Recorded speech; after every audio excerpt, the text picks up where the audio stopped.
પાપારાઝી એટલે કે ઇટાલિયન શબ્દ. જ્યારે ઇટાલીમાં બે ઝેડ એક સાથે આવે ને તો પહેલો ઝેડ તો થઈ જેમ કે પિઝા, એમ પાપારાઝી.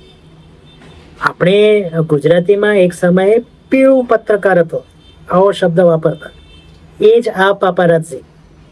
પહેલાના સમયમાં જે ભદ્રલોક છે એને આ પાપારાઝી સાથે બહુ ચીડ હતી, પણ આજે કોઈને પણ પાપારાઝી બની જવું છે. તો એની પાછળના કારણો અને આ બધું શા માટે થઈ રહ્યું છે એની રસપ્રદ વાતો આપણે આ વિડીયોમાં આજે કરવાના છે. નમસ્તે મિત્રો, હું છું સિદ્ધાર્થ છાયા.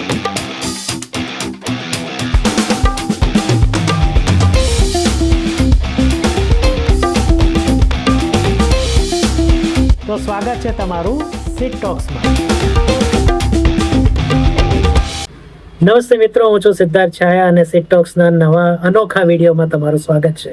જો આ વિડીયો ગમે તો છેક સુધી જોજો અને લાઈક, શેર અને કમેન્ટ કરવાનું ભૂલતા નહીં. ચેનલ સબસ્ક્રાઇબ કરવાનું તો બિલકુલ ભૂલતા નહીં. મિત્રો, અડોશી પાડોશી સાથે, સગા સંબંધીઓ સાથે પણ શેર કરજો. તો અહીંયા વાત કરીએ પાપારાઝી અને કેમ એ ગર્વનું કારણ બને. પહેલા તો શું હતું કે જે પાપારાઝી હતા ને એમને આ પ્રકારની સ્કૂપ કે આ પ્રકારની અંગત પળોના કે અંગત જે એમનો સમય હોય મોટી મોટી સેલિબ્રિટીનો, એમના શોધવા માટે એમને મહેનત કરવી પડે. હવે બધું સામેથી આવે અને સ્ટાર હોય કે સેલિબ્રિટી હોય એ પોતે જ કે હું અહીં છું, તું આવી જજે ને. એટલે એને કારણે હવે સરળ થઈ ગયું છે અને એટલે જ આપણી પાસે આટલા બધા પાપારાઝી છે અથવા તો પેપ પેજીસ છે. ગુજરાતી ફિલ્મ ઇન્ડસ્ટ્રીની વાત કરીએ ને તો આ જે પાપારાઝી અથવા તો પેપ છે એની બોલિવૂડમાંથી પણ આવેલું નીચલા સ્તરની આખી ઘટના છે. ત્યાં બોલિવૂડમાં તો શું છે કે લોકો ઓળખે છે કે અક્ષય કુમાર છે, અજય દેવગણ છે, કે ઇવન જાહ્નવી કપૂર છે, કે નવી સવી કોઈ એક્ટ્રેસ આવી પણ એનું સોશિયલ મીડિયા ફોલોઈંગ કે વગેરે કે એક બે ફિલ્મ સિરિયલ આવી ગઈ તો લોકો ઓળખતા હોય છે. અહીંયા મૂળે ખોટ એવી છે કે બહુ કોઈને લોકો આપણે ઓળખતા જ નથી.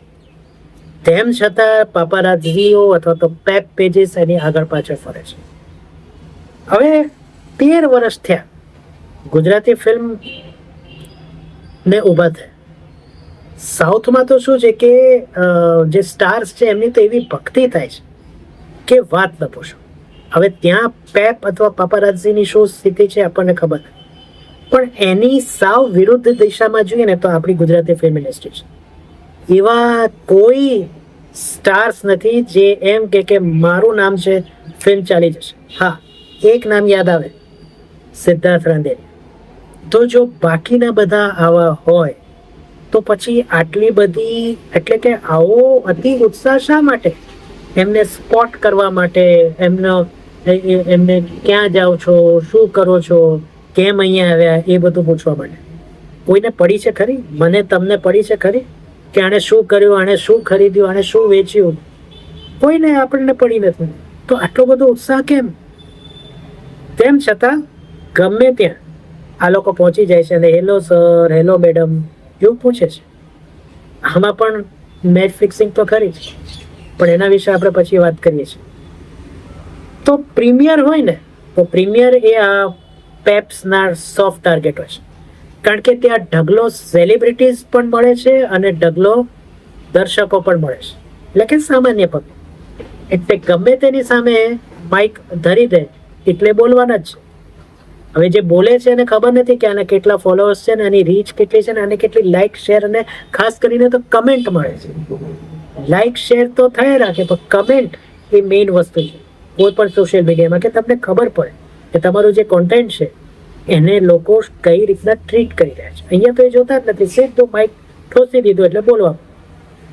બીજું તમે જો તો અહીંયા જ્યારે પણ પ્રીમિયર થાય તો એકના એક દ્રશ્યો જુદા જુદા પેપ પેજીસ પર દેખાય.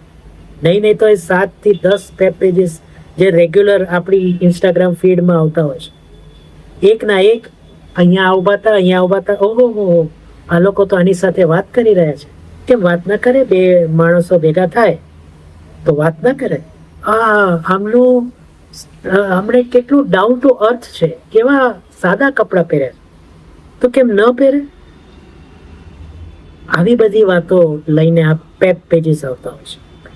ત્યાં અગેન જે હું કાયમ કહું છું એમ, ફ્રન્ટ ડોર પરથી લોકો આવતા અને પૂછે છે. હવે જેને નમક ખાધું હોય, કોલા પીધું હોય, તો એ તો સારું જ બોલવાના ને. અને એમને કોઈ આમંત્રણ આપ્યું તો આપણે ત્યાં તો સંસ્કૃતિ છે કે જેમનું આમંત્રણ જેનું ખાઈએ એનું ખોદાય નહીં. એટલે એ વસ્તુ સ્પષ્ટ છે. એટલે પોઝિટિવ રિવ્યુ જ આવવાના. પછી જ્યારે પ્રીમિયર એટલે શો પતે પ્રીમિયરનો, એટલે બધા ટીમ આવી જાય અને એવું કહે કે હવે આ ફિલ્મ તમારી છે. આ દ્રશ્યો પણ વારે વારે રિપીટ થાય. પછી જ્યારે કોઈ નિર્માતાનું બજેટ વધુ હોય ને, ત્યારે આ પેપને એ કદાચ કહેતા હશે કે ફલાણી જગ્યાએ મારો શો 50% ભરાયેલો છે, 75% ભરાયેલો છે, તો ત્યાં જાય, જુઓ, મળી રહ્યો છે અદ્ભુત રિસ્પોન્સ. પણ એ એક શોમાં ભાઈ, બુક માય શો ચેક કરો, બાકીના શોમાં કાગડા પણ નથી ઉડતા. એટલે આ સ્થિતિ હોય છે. પણ એક હવા ક્રિએટ કરવા માટે બીજું એક ગતકડું છે જે મેં આગળ કીધું, એ સ્પોટ થવાનું. મોટા ભાગમાં વિડીયોમાં ખબર પડી જ જાય કે આ સ્પોટ ફિક્સિંગ જ છે. હું અહીં જઉં છું તો આવી જશે. કારણ કે એમના જે રિએક્શન છે ને એના પરથી ખબર પડે છે.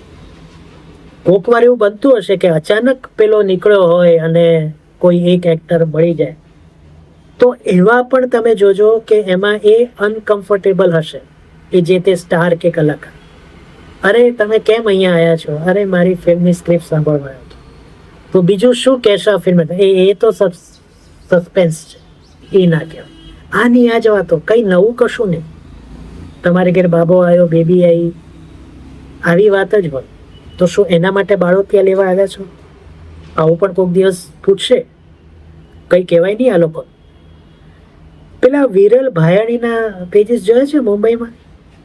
તો ત્યાં એરપોર્ટ ઉપર સ્પોટ થાય છે તો એ તો કંઈક પણ નેચરલ લાગે છે. એમાં પણ ફિક્સિંગ જ હોય છે, નો ડાઉટ.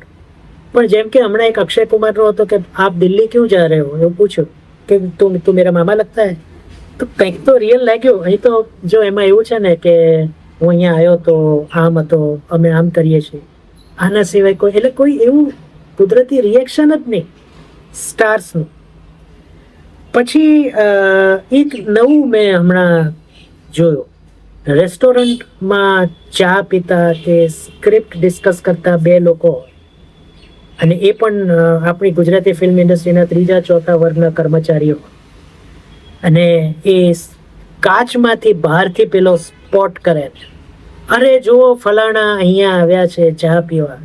2 જણા વાત કરે છે, લાગે છે કોઈ સ્ક્રિપ્ટનું ડિસ્કશન થાય છે. અરે મારા ભાઈ, આ લોકો માણેક ચોકમાં નીકળે ને રાતના જમવા માટે, તોય કોઈ ઓળખતું નથી. તમે છે ને સ્પોટ કરવા ઉપડી જાય.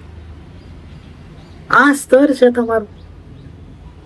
અને આપણે જેમ અગાઉ કીધું એમ, એવા તો કોઈ કલાકાર નથી કે જેને જોવા માટે પડાપડી થાય.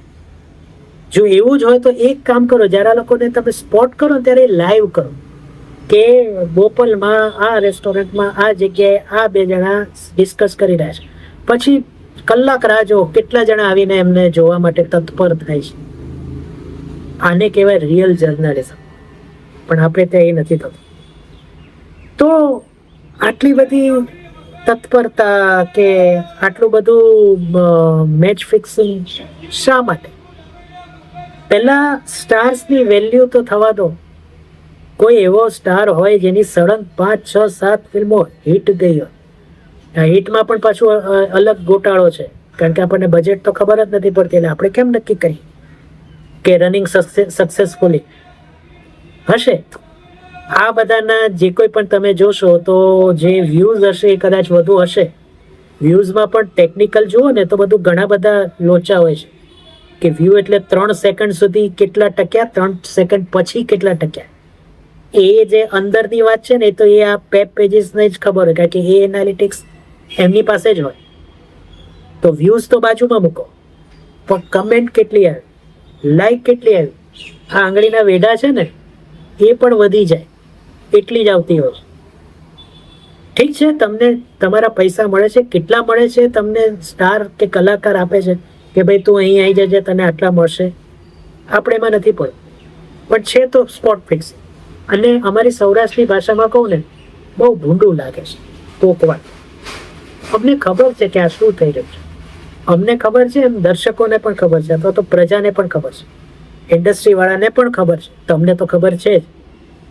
ઠીક છે, રમે રાખો, તમે ખુશ થાઓ. પણ એવું લાગ્યું કે આ મુદ્દો ચર્ચવા જેવો છે એટલે હું અહીંયા ચર્ચી રહ્યો છું. બાકી ચાલે છે એમ ચાલવા દો. સિટ ટોક્સ ને સબસ્ક્રાઇબ કરો. આ વિડીયો ગમ્યો હોય તો લાઈક, કોમેન્ટ અને શેર કરજો મિત્રો, આડોશી પાડોશી સાથે, ઘરના બધા સાથે, સગા સંબંધીઓ સાથે. આવા વિડીયો ગમતા હોય તો પણ કોમેન્ટ કરજો. આ વિડીયો કેવો લાગ્યો તો પણ કહેજો, કારણ કે મેં જ કીધું છે આગળ કે કમેન્ટ વધુ મેટર કરે છે. કમેન્ટ કરજો. ફરીથી મળીએ કોઈ નવા વિડીયોમાં. ત્યાં સુધી સિદ્ધાર્થ શાહને આજ્ઞા આપો અને તમને બધાને મારા પ્રત્યે કાયમની જેમ આવજો.